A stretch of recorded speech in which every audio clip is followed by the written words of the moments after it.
After more than 3 years of waiting, 2 Santa Clarita families will get some closure tomorrow.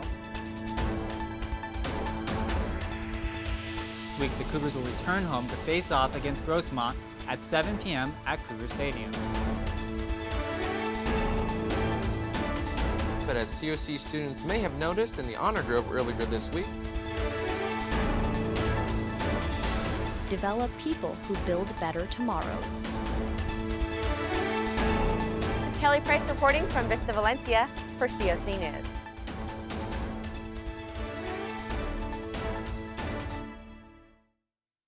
Tonight on Canyons News. A growing problem for community college systems is impacting students. What COC is doing to stop it. The end of a hands-on training program has some automotive technology students concerned. They say losing that experience could leave them without real-world training. Graduation season is here, and this year, a former Cougar is returning to inspire the next generation at commencement. Tonight's edition of Canyons News starts now. How will this affect the rest of the job market? Welcome to Canyons News. Live from Mentry Hall, with news from around the Santa Clarita Valley. This is Canyons News. Good evening, I'm Jessica Makashima. And I'm Gigi Monteforte.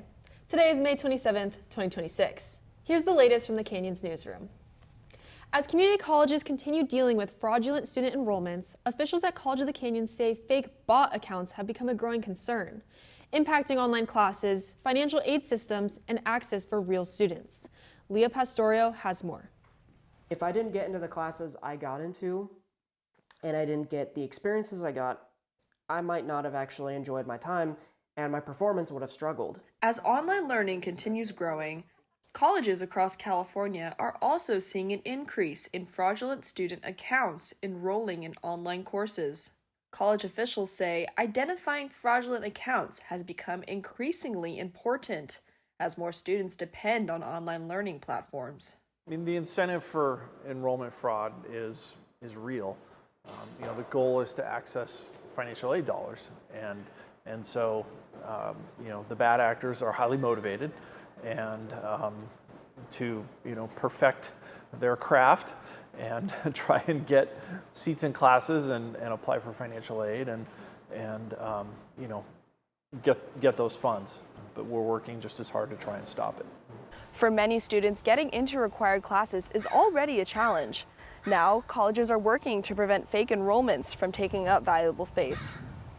Some classes, if you want to finish it within a certain amount of time, you need those classes. And if you're trying to even try to be a little bit competitive and you want to have like 19 units, for example, that's going to be hard if the classes are all filling up and they're going to have to try to find another way. But not everyone has those tools.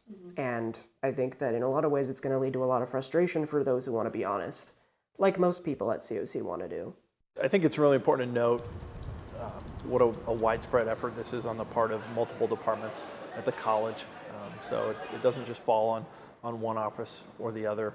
It really is a coordinated, collaborative effort on the part of the college to ensure that we're keeping bad actors out of our classes to make room for students who want to learn and achieve their goals. For Canyons News, I'm Leah Pastorio. We're learning that students here at COC are not receiving live work. Indeed. These students told me they feel all the money they're spending to enroll in this class is not giving them the skills investment return that they were expecting to receive. Let's take a listen. I find it frustrating as someone that wants to do things right when I know for a fact I didn't do it right. The more students that start realizing it's not worth it, the more disappointment and frustration, that's what these 2 College of the Canyons automotive technology students claim to be experiencing. For not being able to do live work in class where the own vehicles, a program's teaching model that gave students perform hands-on work in real running vehicles, a plan that the faculty decided to stop implementing since 2024. according to Ashley O'Donnell, who still remembers how it was before being discontinued to now. With live work, it was a really interesting experience. That one was really engaging. People, were able to get stuff done on their own cars, any fixes, and learn how to do it, especially if it was in relation to class. And now without it, kids struggle to learn and be a little more engaged in the situation. We don't test drive them. A voice of concern that Chase Roman took to the COC board members meeting a few weeks ago. But we don't know why. What changes would you like to see from this course? What I was advocating at the board was for the return of live work, where we all know that what the job has to be done correctly because we're going right out of class and back onto the streets. According to COC faculty, auto technology students currently do live work in class on functioning vehicles that are owned by the college or have been donated by auto manufacturers. And students can also receive hands-on vehicle repair experiments through internships with local automotive repair businesses. So even if they don't bring back in live work, we shouldn't just be having junkers brought to the school, donated to the school, however they get them, and just work on dead vehicles that are never going to run, or not that they don't run, we can start the engines, they're never going to leave the bay. Even though the Auto Technology Program is currently accredited by the National Automotive Technicians Education Foundation, and students who complete the program might be able to get a job out of the automotive field, Chase feels that might not be enough. Again, they're not getting that real-world knowledge that they're going to need in the industry. In my perspective, I'm not getting real-life experience. After the students' presentation at the COC board members meeting on May 13th, board member Fred Arnold appreciated the students' experiences and suggested bringing members of the department in for an up-close and personal presentation. Thank you guys, back to you. Thank you, Julian, for joining us. A man suffered severe burn injuries after an SUV burst into flames outside a grocery store in Valencia late last night. The fire was reported just after 10 p.m. in the parking lot of a Ralph's store on McBean Parkway. When Los Angeles County firefighters arrived, they found a Honda CR-V fully engulfed in flames.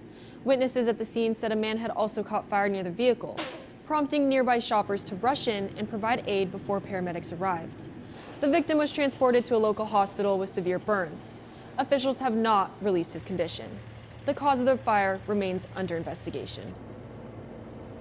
As Southern California enters peak wildfire season, firefighters are taking the time to brush up on tactics used to stop fast-moving flames in their tracks. Keep your eyes out for spot fires! Those are the voices of inmate firefighting camp crews. They joined Los Angeles County fire crews at Castaic Lake today to practice stopping wildfires. Today's drill allowed crews to practice cutting hand lines around active flames in dry brush and grass. What makes this activity special is these firefighters are all incarcerated. State officials say these crews receive the same wildland firefighting training and play a critical role protecting communities during major fires across California. People that see them out in the community, they might not know that, but they provide the same service as they would as a fireman. They come from a past and they try to work themselves into a better life. So this gives them an opportunity and a future. Only the strong survive. Stay positive. Even with the women and men, they work really hard, and to where they're at, the hiking is not easy. They train very hard. They train 8 hours a day, and they're out like this, and they put them in a lot of work. Deputies from the Santa Clarita Sheriff's Station are recognizing Motorcycle Safety Awareness Month.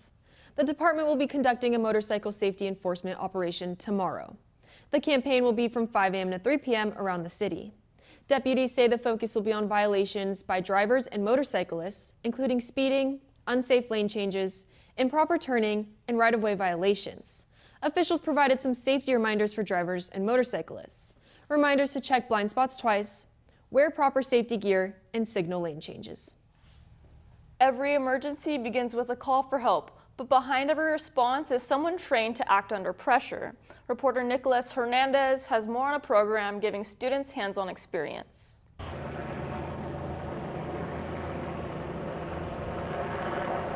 On May 13th, a tragic bus accident happened, leaving 13 people injured, and EMTs are often the first people on the scene when emergencies like this happen. Now, College of the Canyons is giving students the chance to step into that role through its EMT program. No day will ever be the same. It's an exciting time. Every single time I start my shift, I don't know what I'm going to get. I can be helping someone's cat in a tree. I can be going over the side of a cliff. I could be fighting a fire in a building, or I could be doing CPR on someone's loved one. And that's all in one shift. So what can you expect? You can expect the unexpected. The EMT program offers students a closer look at the realities of emergency medicine before stepping into the profession. For some attendees, the program confirmed a passion they've had for years. Well, originally this started off because I wanted to be a firefighter, but now after going through this course, I think it's changed. I think I'd rather be a paramedic and do something along those lines. Going into this, I just wanted to be just an EMT firefighter, but being in the program made me realize how much I do love the medical field, and being a paramedic, you have a larger scope, and so... Whether students plan to become paramedics, firefighters, nurses, or doctors, instructors say EMT training provides valuable real-world experience. Well, I'm trying to get into firefighting, but it's 90% of the calls in firefighting are medical, so having the knowledge and experience will definitely help in that. Whether they're responding to accidents, medical emergencies, or moments of crisis, EMTs play a critical role in saving lives every day. And through programs like this at College of the Canyons, students are getting the opportunity to take the first step toward making a difference in their community. From Canyons News, I'm Nicholas Hernandez. For many dogs in Los Angeles County shelters, finding a home has become a race against time. Rescue workers at the Critter Fair in Newhall say overcrowding and backyard breeding are forcing healthy, adoptable dogs onto euthanasia lists, simply because kennels are full.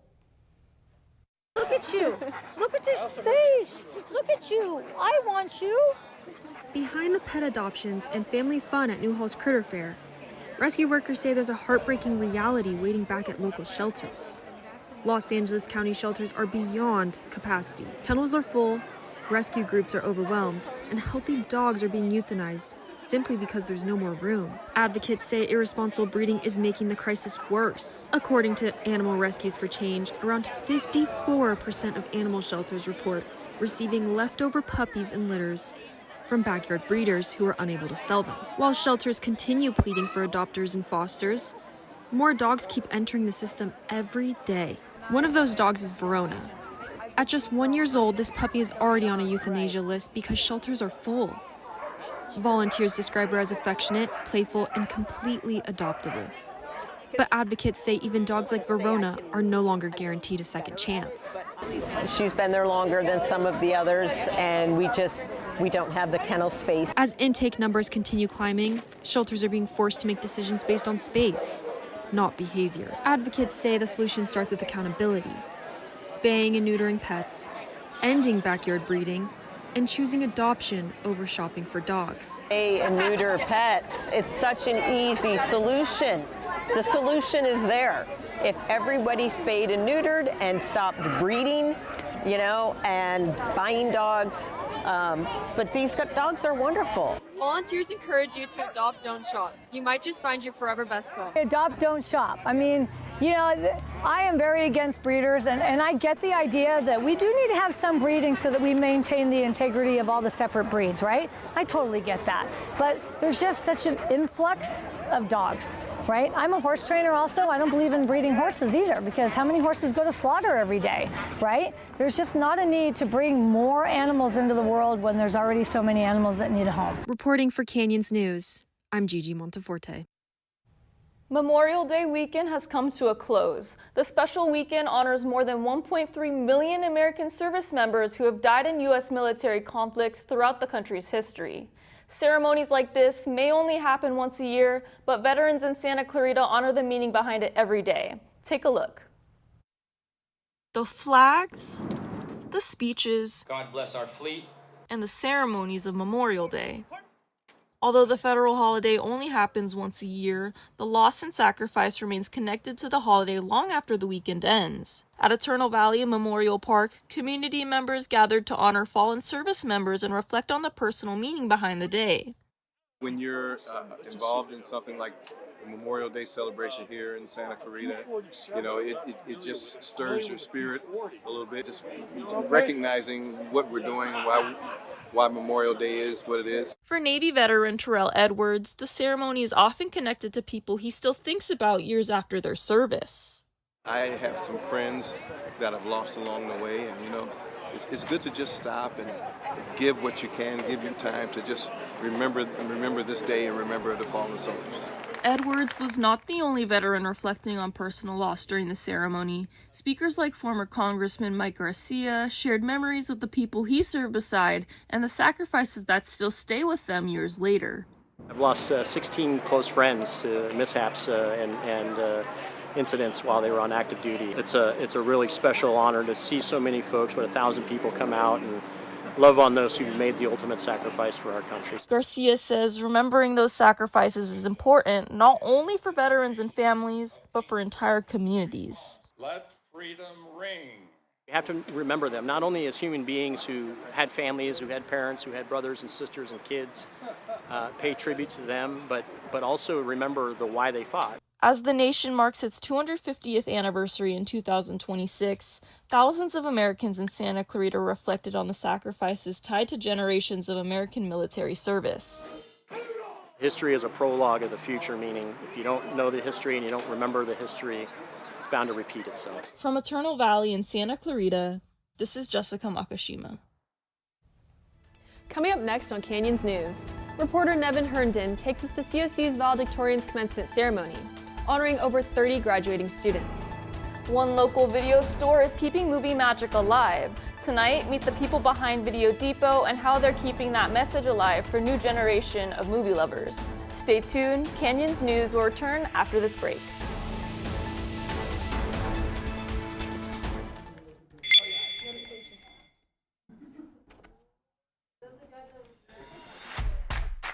When breaking news happens, we're always there first. The student-driven news agency at College of the Canyons is dedicated to give you the headlines, the facts, and the stories that matter to you. Santa Clarita stories told by the journalists of tomorrow. This is Canyons News. Catch us every other Wednesday on Facebook and YouTube at 9 p.m.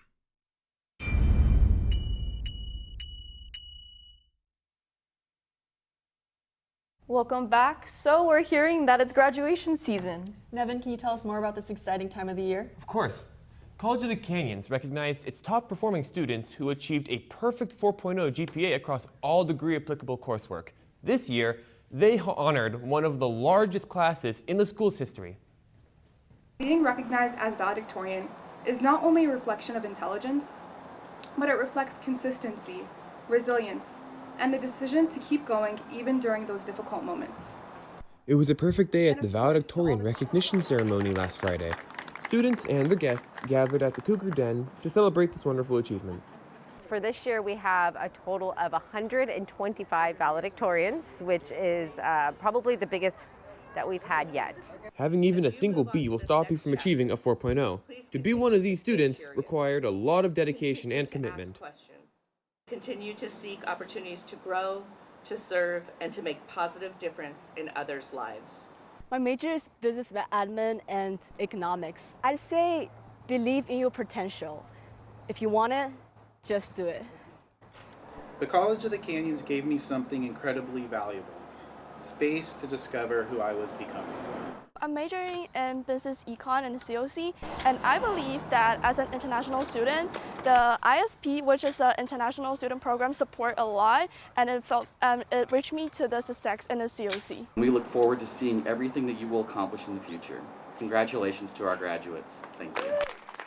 I'm going to transfer to UC Berkeley to pursue the bachelor degree in mathematics. As an international student, I've come through a lot of difficult times here, and I think just dedicate yourself as much as you can and join more clubs or student organizations. It was an inspiring day for some of the college's top students. Each nominee was presented with a gold honor cord and medallion to wear at commencement. Campus life and student engagement never fails to put on beautiful events. Thank you so much for having me. Thanks, Nevin. The spring 2026 semester at COC is coming to an end, and graduation is right around the corner. The 57th commencement ceremony will be held at Cougar Stadium on Friday, June 5th. NBC 4 Weekend Evening News anchor Jonathan Gonzalez is set to be the keynote speaker for the ceremony.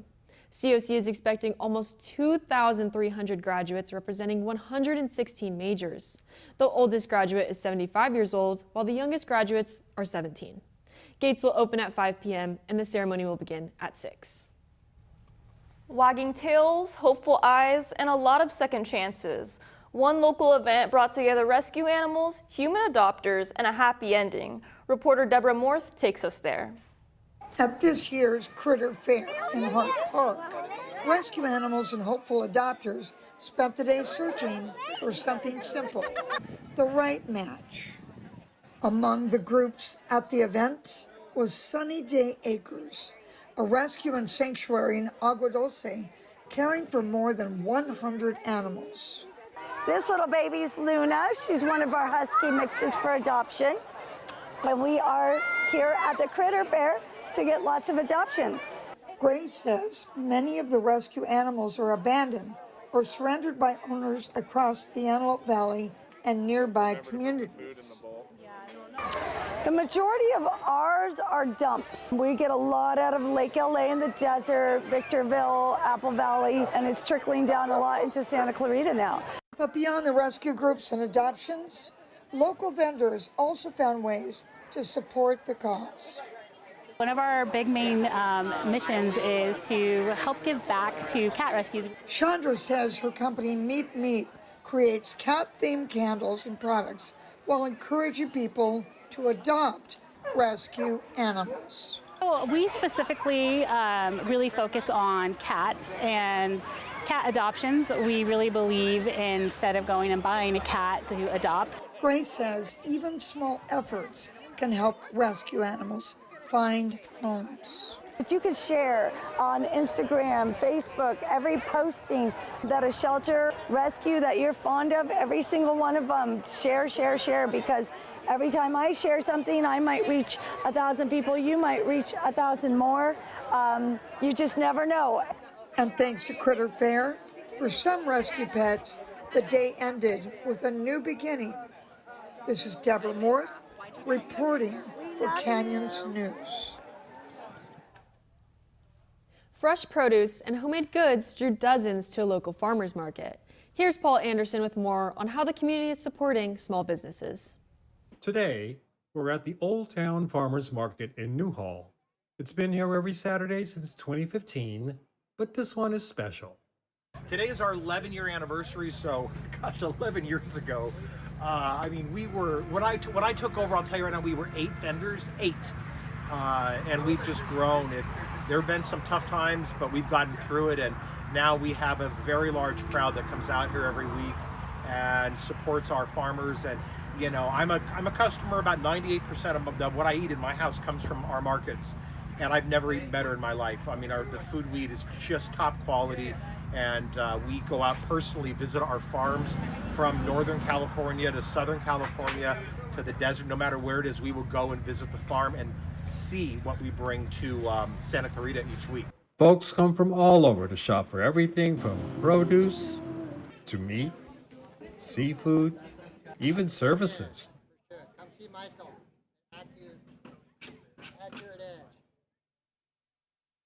Others just come for a snack, a little treat, something cold to drink, quality time with family, and maybe something for dinner. Tamales for dinner? Sounds good. It's been a great day. It's been a fun day. Oh, by the way, happy birthday, Old Town Newhall Farmers Market. I'll see you next year. From Canyons News, I'm Paul Anderson. In today's world where the streaming services dominate, one local movie rental store in Santa Clarita that has been around since 1986 is still bringing in customers, keeping the magic of physical movies alive. Reporter Alina Guzman has more. In Santa Clarita, for 40 years, Video Depot, a movie rental store, has been more than what they offer. It has become a piece of the community. With many rows of DVDs of your favorite films to classics, horror, comedy, Video Depot has kept their customers coming back year after year. But now, the longtime owners, Gina and John Lee, are facing hardships that are far beyond the changes of physical media. 2021, I have my femur bone surgery, so my leg all titanium. My femur just like no muscle, just like wobbly. Even with these challenges, the community has managed to come together, show up for the Lees, and volunteer to help organize movies to the right shelves. Then actually, that is not my idea. Every my customer, may I volunteer for you? Gina, you cannot do it. Can I volunteer for you? Lee finds joy in seeing families that walk in. She sees how much movies connect families and brings them together. I like still my customer, family together, husband and wife, children together, watch movie together. And just like any movie lover, Lee feels connected to fictional characters in some of her favorite films. My favorite movie, you're gonna laughing. Me Before You. That was that lady and me, personality, little bit similar. I am that kind of personality. I am happy. Video Depot is more than a movie rental store. It's a place filled with nostalgia. And even if it's your first time walking in, you are welcomed with open arms. Nowadays, not too much together. Everybody just like so independent. Everybody. That's why this one is really good for family together, family happy together. I think this is a good place. For Canyons News, I'm Alina Guzman. Old Town Newhall stepped back in time this past weekend as the new Hollywood Silent Film Festival brought classic silent films back to the big screen. The three-day event celebrated the early days of Hollywood with screenings, live music, and tributes to silent film legends like Buster Keaton and Charlie Chaplin. Film lovers gathered in Old Town Newhall for the new Hollywood Silent Film Festival, an event dedicated to preserving silent film history while introducing new audiences to a forgotten era of cinema. The festival featured screenings of classic silent films including Faust, The Adventures of Prince Ahmed, and The Silent Movie. The history of film and silent film, a lot of it was made right here in Santa Clarita. What back then it was Newhall mostly. That's why we call it New Hollywood, right? And William S. Hart, biggest cowboy star of the silent era, lives at the other end of the street, and everybody else filmed here. Buster Keaton, Charlie Chaplin, Douglas Fairbanks, they all filmed up here. According to Stephens, the event also highlights Santa Clarita's connection to the origins of the movie industry, with classic silent films like Charlie Chaplin's The Pilgrim and Buster Keaton's Seven Chances being filmed here in Newhall during the early days of cinema. History is history. It's important to not forget where we all came from, and let's not forget that the movie industry largely made Southern California, and it's what makes Southern California famous around the world. Stephen says the festival is not only about preserving film history, but also about creating a fun experience for audiences who may be watching silent films for the very first time. One of the things we showed between the films was a lot of Buster Keaton's and Charlie Chaplin shorts and stuff like that. Those things are great. I mean, especially the Buster ones, they'll be great forever. And it's like, if you're feeling down in the world, just put on a Buster Keaton short, and you'll be fine. The festival brought back classic silent films back to the big screen while reminding audiences how the early days of Hollywood helped shape modern cinema. Reporting in Santa Clarita for Canyons News, I'm Michael Garcia. Language is how we share what's in our mind, but poetry is how we share what is in our hearts. Reporter Robin Abshire gives us a peek at what's inside the hearts of COC students at the Poetry and Writers event. Pour the water into the bread machine basket, making sure as you do so, not to allow your pounding This pulse is a recipe for bread, calling for equal parts flour and tears. Our name is Tink, and you've been her owner. For Jacoby the Brown, 16 years making bread will since your always family remind him rescued of his her dog, from an animal Tank, shelter when she was a 3-month-old puppy, and the day and you, she died. a 10-year-old third grader. The core interest that I have in all kinds of storytelling, whether it's fiction or nonfiction, is searching out the areas of true emotional resonance that everybody relates to regardless of language spoken or cultural origin. Last Thursday, students, faculty, and staff, like Jacoby, spoke at the 24th Poets and Writers event, where he shared his story, a recipe to preserve a cherished memory with a dash of bittersweet. A crucial component of the loaf of the perfect texture is to keep your hand on your faithful friend's head as she silently passes from this world to the next. But where Jacoby Brown mixes equal parts grief and love, another writer cooks from a different book. My grandparents were very integral to my upbringing. They weren't my biological grandparents. I felt that I had to put them a little bit on a pedestal and give them more respect in some cases than my biological grandparents. Renee Gomez Cerna's Cooking Across Generations also explores the memories of lost family through another cooking recipe. It's cheese, she stated plainly. Like that was supposed to dispel my every question. Try it. Passed down from grandmother Have this way of making to granddaughter. anything at least once. For Jacoby and Renee, the event wasn't just a chance to share their craft. It was a way to ensure the memories of their loved ones live on. For Canyons News, I'm Robin Abshire. It is actually this deep. Coming up next on Canyons News, one Cougar is off to a D1 NCAA program. Stay to find out where he went. And one of the biggest youth hockey tournaments in the state was played right here in Santa Clarita, what brought teams from around the country. Stay tuned. Canyons News will return after the break.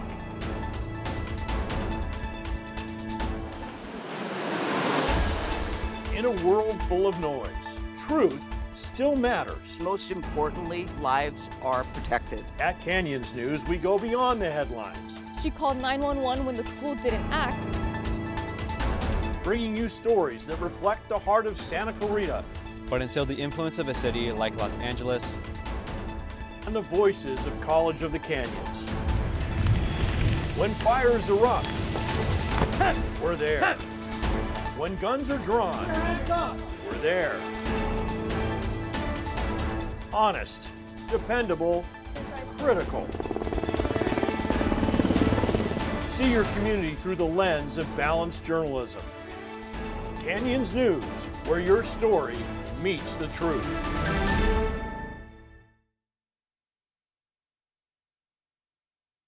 How exciting is it? How exciting is it that student athletes are signing? Yes, it is certainly a pleasure to see some of our Cougar athletes put pen to paper as one is off to Fresno State.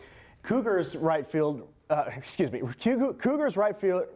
Reed Farrell has committed to the Fresno State Bulldogs, an NCAA D1 baseball program. The Cougar captain led his team with a .369 batting average and a .643 slugging percentage. Farrell held the tie for the team lead in home runs with 11 and led with 53 RBIs and 62 hits. Fresno State has a culture, like I said earlier, like this culture's been built a long time ago, and that's kind of something like I pride myself on, is being able to go into a culture and just buy into it. And it's a hard-nosed baseball program, and I love that about it. I mean, I committed 2 weeks after I was offered, and the coaching staff and everybody that makes it work over there, I fell in love with the whole entire process of it, and it was an easy decision for sure. On May 14th, select COC student athletes were honored with Academic Excellence Awards. Eligibility to receive the Academic Excellence Award requires 2 seasons of competition in the athlete's respective sport while displaying tremendous leadership qualities. And a combined GPA is also a determining factor. Award recipients include Jacques Struff from men's golf, Janice Jimenez from softball, and Canyons News' own Gigi Monteforte was also a recipient from women's soccer. It feels great, especially after just being here for 2 years and getting to partake in women's soccer and being a part of my team and my coaches. It feels really good to be at the end of it and be like, I did everything, I'm accomplished. Yeah. No, I feel honored to receive this award. I mean, I put a lot of energy in this whole season, a lot of hard work, and I think it paid off. And no, it's definitely nice to have this award now. The hard work, spending time doing work, but not only that, going to the gym, for sports-wise, going to the gym, putting those hitting, putting extra reps in, basically. Going to the gym mainly, to be honest. Putting rehab actually on my arm as well. A young Major League Soccer player is making his mark on professional soccer. Reporter Cole Sand takes you inside the footballers' rise from local fields to playing against some of the world's top talent. Goes all the way to the far side. From Saugus to San Diego. At just 19, Luca Bombino is taking MLS by storm, and the path to pro stardom started young. I always had a ball at my feet ever since I could walk. My dad instilled that in me. With my Italian background, it was always kind of like on the TV and stuff. Luca first started playing for a program called Kids Love Soccer before joining a local club. That was the SCV Magic at the time. And then I was there for, I think, a couple years, maybe a year and a half. And then I joined FC Valencia, which used to train at College of the Canyons. Luca then joined the LAFC Academy, and it wasn't long before San Diego FC came calling. In 2025, he scored his first professional goal against Houston. That's the moment that like you dream about, not just like playing on a first team stage in front of thousands of people, but getting that first goal and hearing the stadium chant your name is really special. Luca has gotten to play against legends such as Thomas Muller and Marco Reus, but he insists that he treats all opponents the same. I've got to win my duels, just take each play one at a time, and no matter how many goals this guy's scored in Champions League, like I'm going to make sure he doesn't score today. International soccer is a goal for Luca, but he still hasn't decided whether he'll represent Italy or the United States. It would be a tough decision just because I've got so much pride for both countries. I grew up watching both national teams on TV, singing both anthems. Whatever Luca decides, he will always acknowledge that his time spent in Santa Clarita led to where he is today. I always think about like where I came from, and it gives me a lot of pride to know that like that foundation that was set when I was a kid and like just finding joy for the game, and not really having a lot of pressure, just like having fun, is what, set me off on this path. Wherever that path leads, Santa Clarita soccer fans will be having fun, rooting for Luca. For Canyons News, I'm Cole Sand. From winning high school titles to sharing the field in college, a pair of siblings is ready to take Division I soccer by storm. Canyons News reporter Riley Scott is in Valencia with more. Riley. Thanks, guys. For the first time in over a year, two brothers will be putting on the same jersey once again. From mentors to teammates, Samash and Messiah will be once again sharing the field together. From playing in their backyard to putting on the same college jersey, these brothers have taken their bond to a level of their own. For Samash Oyewu and Messiah Antwi, soccer has been all they've known since a young age. The two brothers come from sharing the field at Hart High School to soon to be sharing the field together at Cal State Northridge. Messiah just finished up his final year of high school and has just recently committed to play soccer at the Division I level at CSUN. Messiah played at LAFC for his senior year to be able to gain that experience playing at the highest level for his age and showing why he's made for the collegiate level. Messiah has been around his older brother his entire life and has been able to grow and learn from not only his experiences but his brother's as well. It feels good, growing up with him all my life. I've been looking up to him like all that time, so it's like now we get to play on the same team with each other.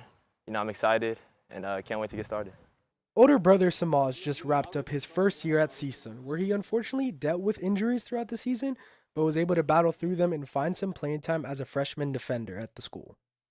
Samaj and Messiah won a league title while they shared the field at Hart High School, and those accolades are what the brothers strive for. Visually, I'd say my goals for this season is getting accolades, because that's what's going to get you noticed and recognized. So I feel like I need to get a couple of accolades this year, rather that be Defensive Player of the Year or honorable mention.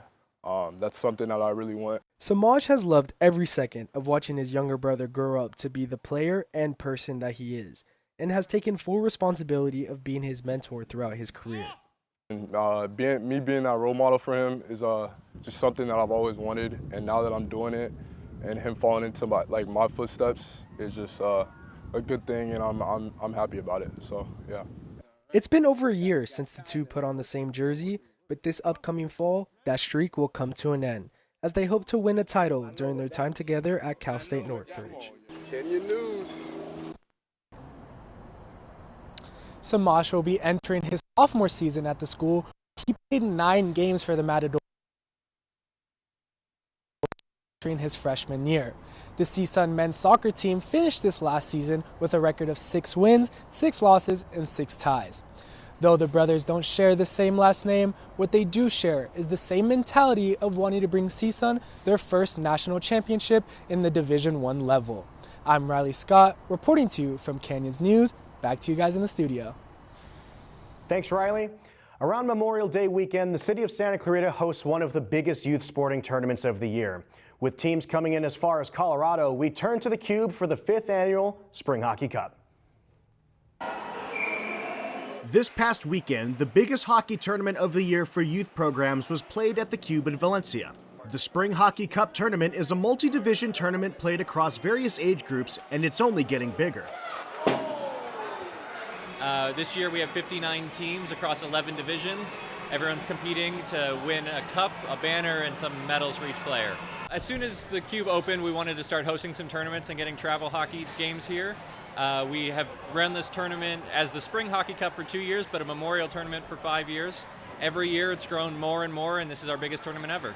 The Spring Hockey Cup saw an increase of teams participating, and not all of them are from California either.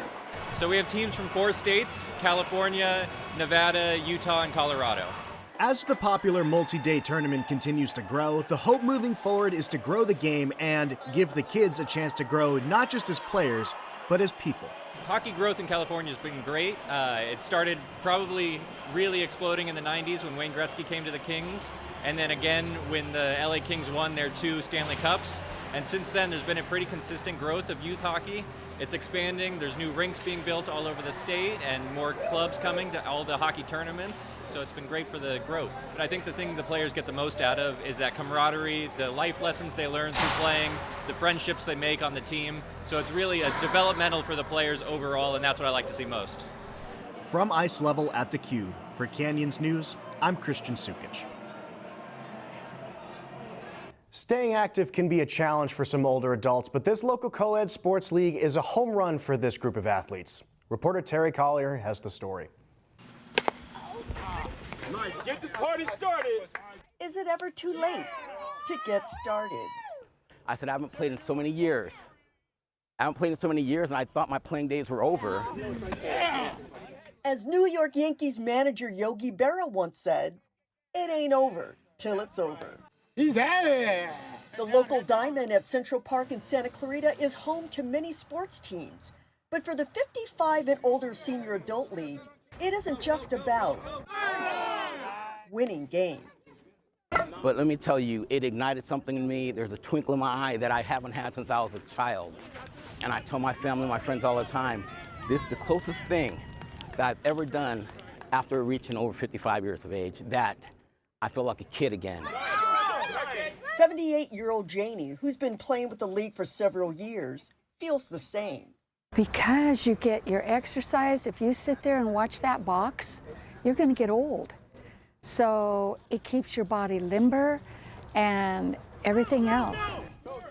Landmark research published by the Mayo Clinic shows that social, team-based sports add significantly more years to our lives than exercising alone. That's our main goal, having a place for our community to come relax, have fun, play the sports that they grew up playing. Several teams of approximately 40 to 70 co-ed seniors competing each week, but the players say it's the camaraderie that has the most significant impact on and off the field. We refer to each other as a softball family. We're not just teammates, we're family. When thinking about healthy aging, one may picture solitary walks in the park or quiet time in the gym. But now older adults can step up to the plate and rekindle old skills or even learn new ones. This is Terry Mitchell Collier with Canyons News. That does it for this edition of Canyons News. Be sure to subscribe and follow Canyons News on any social media platform you use. On behalf of our entire Canyons News team, have a good night.